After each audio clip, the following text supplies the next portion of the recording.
Hi, in this video I will show you how to clear search history on the YouTube. So the process is pretty simple. So first of all you have to open your YouTube mobile application.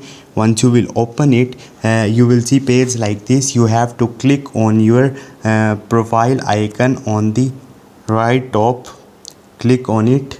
Once you will click on it, and now you will see multiple options here. Simply you have to go to the settings from here.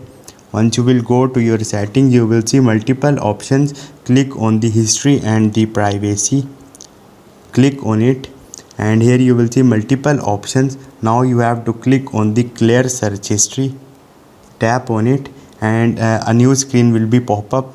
Here you have to click on the clear search history. Once you will click on the clear search history, your history of the YouTube will be removed. So this is the way you can remove history of your YouTube application. Hope this video will helpful for you. See you next time. Thank you.